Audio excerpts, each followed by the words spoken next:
사역이란 말씀으로 함께 은혜를 나누고자 합니다. 주님께서는 부활 후 40일 동안 이곳에 계셨고 또한 제자들을 만나셨어요. 그리고 부탁을 하신 거예요. 예루살렘을 떠나지 말고 여기서 모여서 기도하라. 몇 날이 못 되어서 주님께서 성령을 선물로 준다고 그랬어요. 이 제자들은 그때까지도 예수님 말씀을 듣고 성령님이 어떤 분인지 잘 몰랐어요. 저 많이 구약에도 사실은 하나님과 성부, 성자, 성령님 함께 살아가고 함께 일하였는데 와닿지가 않았던 거예요. 그런데 그들이 모여서 열심히 집중해서 기도했어요. 그들이 성령 받기 전에는 제자들이 어떻게 해요? 각기 다 제 갈 길로 간 거예요. 주님이 십자가 질 때도 제 갈 길로 갔고 주님이 어떻게 해요? 예루살렘을 떠나지 말고 여기 있으라 했는데도 각기 다 제 갈 길로 갔는데 정말 주님이 다시 나타나셔서 간절히 부탁하는 거예요. 그 마지막 그 바닷가에서 갈릴리 바닷가에서 떡을 떼줘 주시고 생선을 구워 주시면서 간절히 말을 한 거예요. 떠나지 말고. 그리고 베드로에게는 내 양을 먹이라, 내 양을 치라. 그리고 내 양을 먹이라고 이렇게 부탁을 한 거예요. 그들은 이제는 주님을 부인할 수가 없었어요. 주님의 말씀을 다시 찾아오신 주님의 말씀을 부인할 수 없어서 간절히 모여서 마가의 다락방에서 기도합니다. 그런 후에 10일 후에 그러니까 부활 후 40일 동안 이곳에 계시고 그 후에 열흘 동안 기도하는데 갑자기 마가의 다락방에 간절히 기도할 때 성령님이 임한 거예요. 그래서 그 성령님 임해서 각각의 방언으로 어떻게 해요?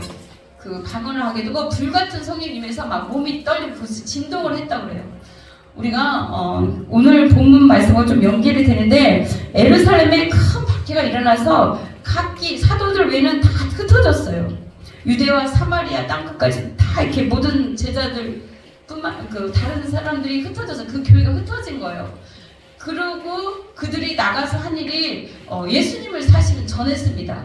예수님을 전했는데 예수님에 대해서 전하고 또 하나님 말씀, 구약 그런 시대의 모든 것들을 다 정했는데 전하였는데 그들이 깨달아 알고 세례를 받았는데 일반 세례를 받고 하는데 어떻게 해요? 아직까지 그들이 성령 세례를 받지 않았다는 거예요. 사마리아 땅에도 어떻게 해요? 복음이 들어갔어요. 복음이 들어갔는데 어떻게? 주님을 만나지 못했어요. 성령의 뜨거운 체험이 없었던 거예요. 그런 찰나에 주님께서 그 흩어진 많은 사람 두루다니는 복음을 말씀을 전하는 그때에 요한과 어떻게 그 7장에는 뭐냐면 요한하고 7장 8장에는 요한과 베드로를 이렇게 보내요. 그리고 성령 받기를 이 제자들이 받은 이 성령 충만함을 어떻게 해요? 안수하면서 그 성령이 그 제자들에게 사실은 임하거든요. 주위에 많은 사람들에게도 그들이 말씀만 받고 세례만 받았어요. 물세례만 받았어. 우리가 사실은 물세례를 받는 것은 예수님 믿고 구원받는 그 증거로 우리가 그 물세례를 받지만 우리에게 이 땅에 살아가려면 성령 세례가 필요해요. 사실은. 왜냐하면 성령님 시대예요. 지금은 성령 시대고 교회 시대고 성령 시대고 하나님은 온 우주 만물 창조하시고 계획하시고 창조하시고 그 길을 이루신 분은 십자가의 구속 사역을 이루신 분은 또 예수님이시만 모든 것을 운행하시고 그 일을 굳게 하시고 지키시는 분은 사실은 성령님이에요. 그래서 지금은 성령의 충만을 받고 성령이 이끌려서 사실은 살아야 돼요. 그냥 우리가 말씀 보고 기도하고 이렇게 하지만 성령님의 강력한 그 임재가 없이는 우리가 하다가 지치고 쓰러지고 낭망이 되고 또 이렇게 하나님의 뜻대로 행하기가 사실은 어렵거든요. 그래서 모든 것은 이제 성령님의 이끄심을 받아야 돼요. 그래서 간절히 그들도 그 성령 임하기를 기도했을 때 성령 세례가 임한 거예요. 그러나 너무 그 성령에 취해서 막 불처럼 막 방방 뛰고 막 그렇게 하려는 얘기가 아니라 우리의 모든 삶과 모든 것 앞에 성령님께 교제하고 성령님과 교통하며 그분의 인도하심을 받으라는 것입니다. 그들이 성령 받기를 간절히 기도했을 때 뒷장에 보면은 그 오늘 말씀에 베드로와 요한이 이렇게 보냄을 받았는데 하나님의 말씀을 받았는데 성령이 없으니까 깨닫지를 못하는 거예요. 그렇습니다. 성령님은 여러 가지 증거가 있어. 성령님의 사역 중에도 여러 가지 자신이 죄인임을 첫째 깨달을 수 있게 해준 거예요. 우리 자신이 성령님이 아니고서는 죄인임을 깨닫지 못해요. 멸망받을 수밖에 없다는 걸 깨닫지 못해요. 예수님이 우리의 구세주로 오신 것을 성령을 받지 않으면 아무리 말을 해도 이게 와닿지가 않아요. 아무리 전해도 깨닫지가 않아. 사실 우리가 전도를 수요일 매일 나가지만 성령님이 그들의 마음을 감동시켜줘야 돼요. 성령님이 그들을 만져주셔야 되고 성령님이 역사해줘야만이 우리가 그 복음도 전하고 이렇게 나갈 수도 있고 이렇게 하지, 성령님이 감동해주지 않으면 이게 울리는 깽가리처럼 그들에게 먹혀지지가 않아요. 그게 참 그 성령님의 역사는 신비롭기도 하고, 그는 어느 순간 다 감동이 될 수 있는데 그게 참 어려워요. 여기 우리가 그 놀이터 이쪽에서 전도한 분 중에 정말 저번에 또 말씀드렸는데 할머니이신데 80, 70은 좀 넘으셨는데 정말 똑똑하세요. 정말 뭐 물리학, 역학, 뭐 역사 다 공부를 하시고 되게 똑똑하신데 그 역사는 믿겠대요. 교회도 다녔어. 근데 지금 교회를 안 다니는 이유가 믿어지지가 않는다는 거예요. 예수님이. 그거는 정말 너무 안타깝더라고요. 그래서 꿈에라도 하나님 만나주세요. 제가 그렇게 기도했어요. 꿈에라도 주님, 어떻게 신비적인 거는 하나도 믿지 않아. 그러나 우리가 신비를 완전 부인하지는 않지만 예수님을 믿고 어떤 보이지 않는 하나님이기 때문에 이 신비의 역사도 있어요. 말씀도 있고 또 역사도 있고, 그러나 또 보이지 않는 신이기 때문에 신비의 역사도 있어요. 왜냐하면 오늘 말씀에도 빌립이 에디오파한테 말씀을 전하고 순식간에 순간 이동을 하거든요. 그게 성경에 나와 있지 않아. 구약에 엘리사도 있고 다른 분들도 이렇게 그 들림을 받았지만 순간 이동을 한 장면이 여기 사실은 나와요. 그것을 성령으로 잉태되고 성령으로 말씀 전하고 성령으로 복음이 증거되고 어떻게 해요? 성령으로 치유가 역사 일어나고 이런 것들이 믿어지지가 않는 거예요.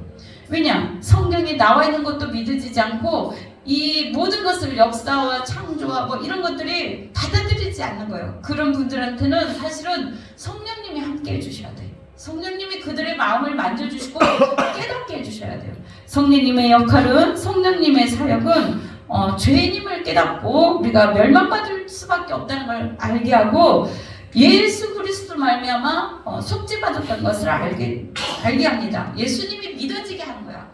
예수님이 이 땅에 아무 죄 없으신 예수님이 우리를 위해 십자가 지신 것이 믿어지게 하는 것이 사실은 성령님의 역사예요.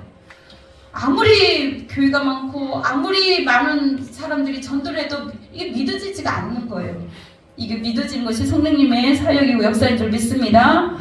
그리고 또 성령님이 함께 하시면 아버지라 이렇게 부를 수 있게 되는 거예요. 나의 아버지가, 영적인 아버지가 육신의 아버지가 아니라 하나님 아버지라는 것이 믿어지는 거예요. 그래서 그분을 주님 앞에 하나님 아버지 이렇게 기도를 하는 것입니다. 이거는 하나님의 성령의 역사고 하나님의 성령이 우리 가운데 역사하고 우리를 만져주셨기 때문입니다.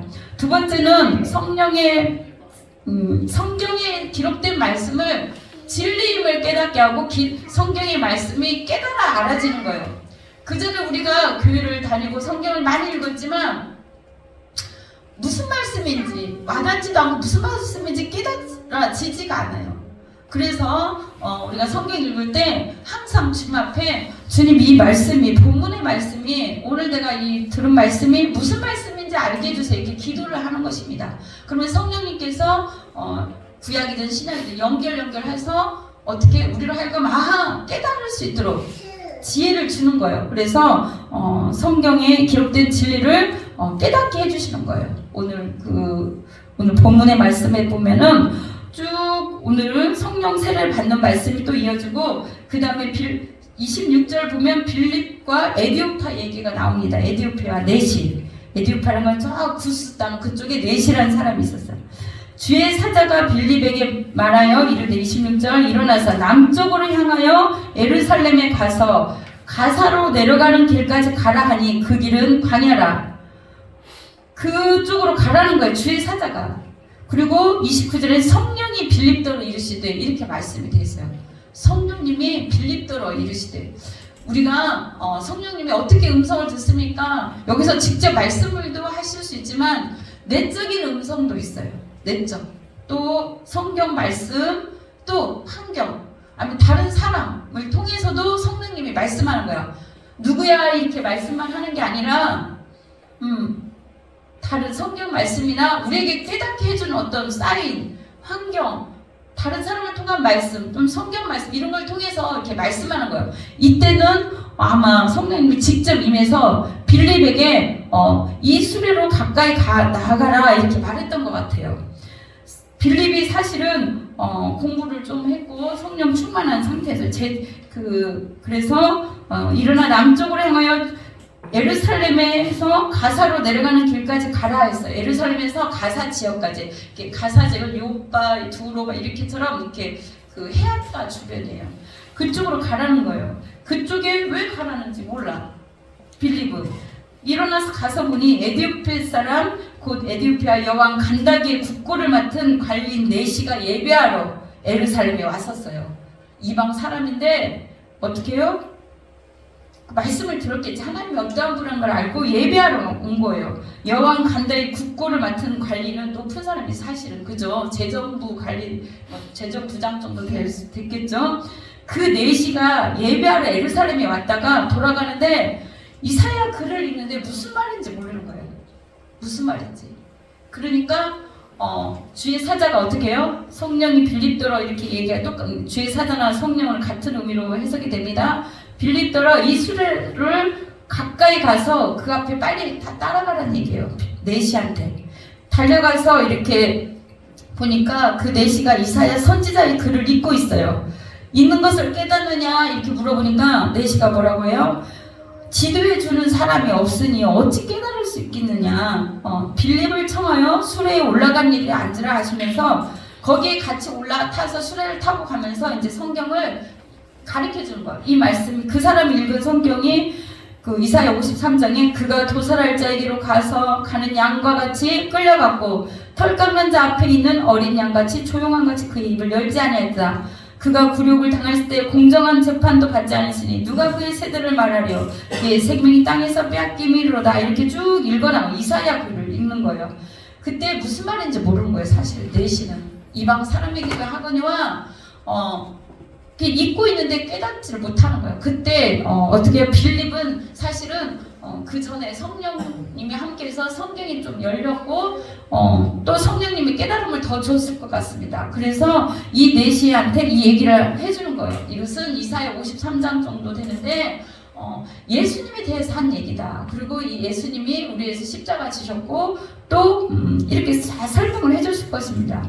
그리고 빌립이 입을 열어 이 글을 시작하여 예수의 가르쳐 복음을 전하니 예수님이 또 오셨고 제자 중 한 명이지. 그 다음에 예수님이 십자가 지셨고 그렇게 다 설명을 해주는 거예요. 그리고 길 가다가 물 있는 곳에 이르러 이 네시가 말하되 보라 물이 있으니 내가 세례를 받음에 무슨 거리낌이 있느냐. 다른 성경에는 없습니다. 이렇게 있습니다. 그 다음에 수레를 멈추고 빌립과 네시가 둘 다 물에 내려가서 빌립의 세례를 베풀고 둘이 물에 올라왔을 때 주의 영이 빌립을 이끌어 간지라 그랬어요. 순간이동을 하는 건데 네시는 기쁘게 길을 감으로 그를 다시 보지 못했다 그랬어요.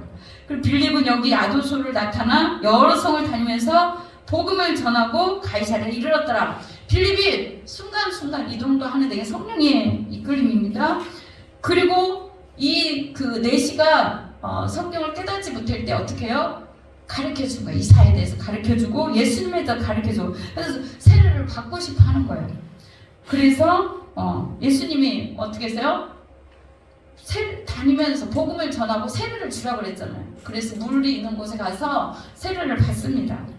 네시에게 세례를 주고 무슨 거리낌이냐. 네시가 받고 싶다 한 거예요. 그 다음에 저는 여기에서 여기 자세히 나와 있지 않지만 아마 그 빌립을 통해서 그 네시도 성령 세례를 받지 않았을까 그렇게 생각해요. 왜냐면 이 위에 그 내용도 보고 베드로와 요한도 다니면서 성령 세례 안 받고 말씀만 받고 그 다음에 물 세례 받은 자들에게 그 안수하였더니 성령세를 받았거든요.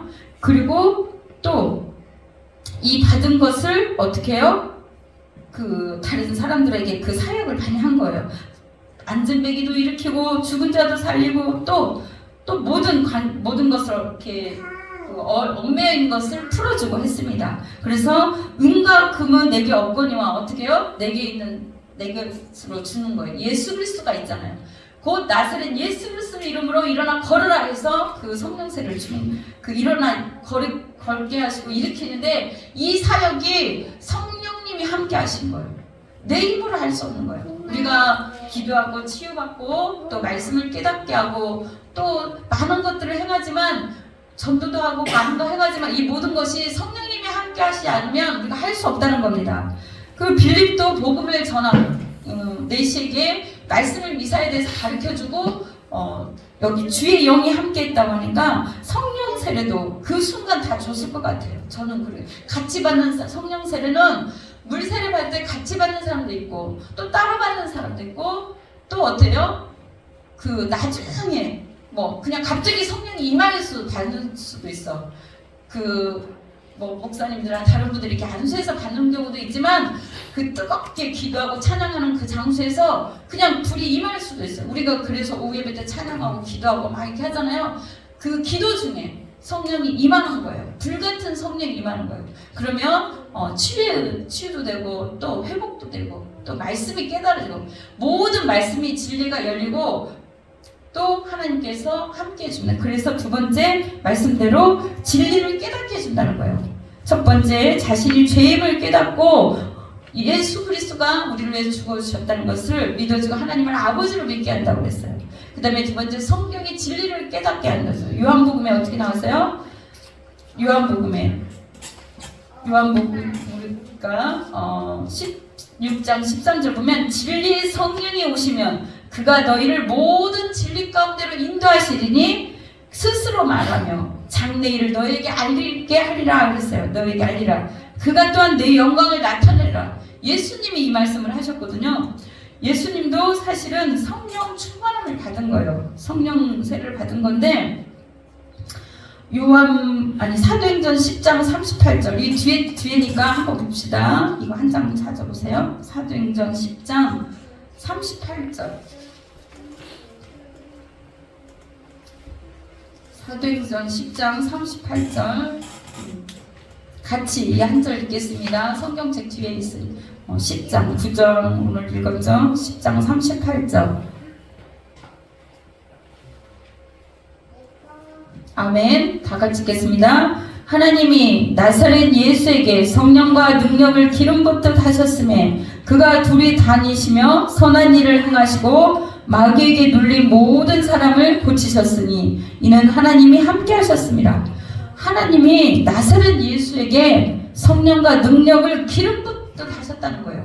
물론 이렇게 안 하셔도 예수님은 능력이 많고 하시지만 하나님이 예수님에게 성령과 능력을 더 부어주셨다는 거예요. 그래서 주님은 자기 뜻대로 하지 않았어요. 항상 하나님한테 여쭤봤고 성령에 이끌려서 그가 두루 다니면서 선한 일을 행하신 거예요. 또 마귀에게 눌린 모든 사람을 고치신 것도 하나님이 함께 하셨다는 거예요. 성령님이 함께 하시고 하나님이 함께 하셨다는 거. 그래서 예수님이 그 모든 일들을 다 감당할 수 있었다고 합니다. 그럼 우리에게 예수님 뭐라고 했어요? 이보다 더 큰 일도 너희도 행하리니 그랬습니다. 그렇습니다. 우리는 이보다 더 큰 일, 예수님이 하신 일보다 더 큰 일, 예수님은 그 지역만 했잖아. 우리는 어떻게 해요? 전화로도 지금 시대가 어떻게 해요? 멀리 있어도 기도로도 이렇게 하나님의 성령의 그 역사를 그 일을 더 크게 우리가 할 수 있습니다. 그리고 또 성령님의 그 사역 중에 많은 은사와 열매들을 맺게 하시는데 이 말씀은 다음에 또 이어서 하겠습니다. 그 은사와 열매는 더 많은 것들로 연결이 되니까 오늘 말씀에서는 이 성령 받으면 우리가 가만히 있을 수가 없어요. 주님이 우리를 저번에 그 수요일날 이 말씀을 한 적은 있는데 주님이 우리를 딱 붙들고 계시는 거예요. 내 마음과 내 생각대로 내가 살 수 없도록 나를 주님이 꼬드겼다 그럴까? 나를 사랑하게 빠지겠다. 우리가 확 붙드는 거예요. 그래서 내 마음대로 내 뜻대로 할 수 없고 성령이 이끌려서 할 수밖에 없어요. 담대히 복음을 증거하고 또한 담대히 주의 일을 하지 않으면, 주님 말씀을 증거하지 않으면, 주님 성경을 읽지 않으면 어떤 이렇게 성령님 우리를 탁 붙들었어요. 가지고 하나님 뜻대로 살 수 있도록 우리를 인도하는 거예요. 그렇게 안 살면 어떻게 할까? 괜히 이렇게 뭔가 허전하고 성령님의 뜻대로 살지 않으면 우리로 하여금 괜히